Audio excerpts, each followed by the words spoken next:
Anyone who has played a claw machine can relate to the experience of having the claw perfectly positioned, only to see it weakly graze the prize before pulling back up. Oh, man! It may seem like the machine isn't even trying. And, well, it is not your imagination. Those claw machines are rigged. There are a couple of beloved stuffed animals that I have that are from a claw machine, a koala and a bear. That is Vox.com writer Phil Edwards. I looked at the instruction guides for a few of the biggest claw games out there. Take, for example, the manual for Black Tie Toys Advanced Crane Machine. If you look at page 8, section subheading Claw Strength, you will see a horrifying piece of information. Managing profit is made easy. Simply input the coin value, the average value of the merchandise, and the profit level. The machine will automatically calculate when to send full strength to the claw.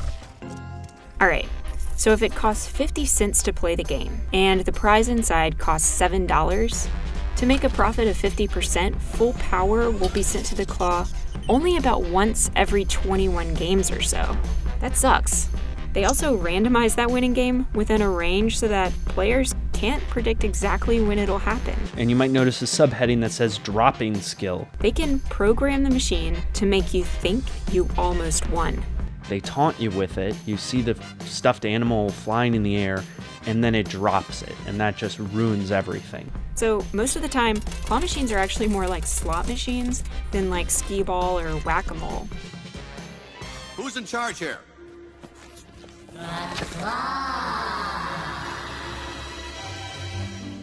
The question of whether claw machines are games of skill or chance goes back decades.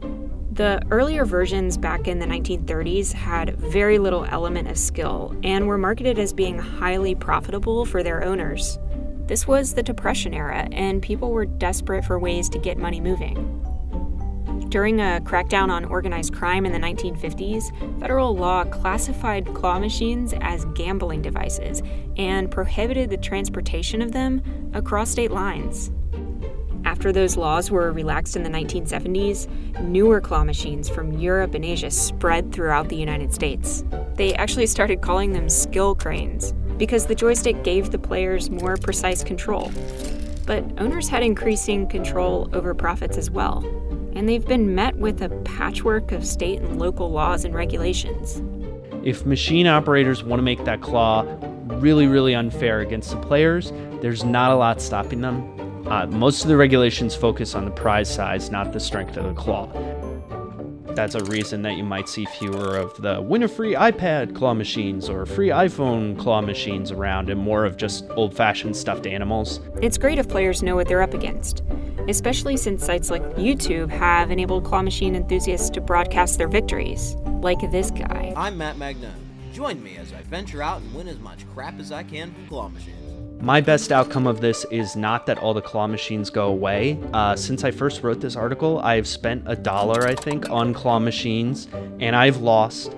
All I want for people to know is that they are not the problem. The claw machine is the problem. You piece of crap!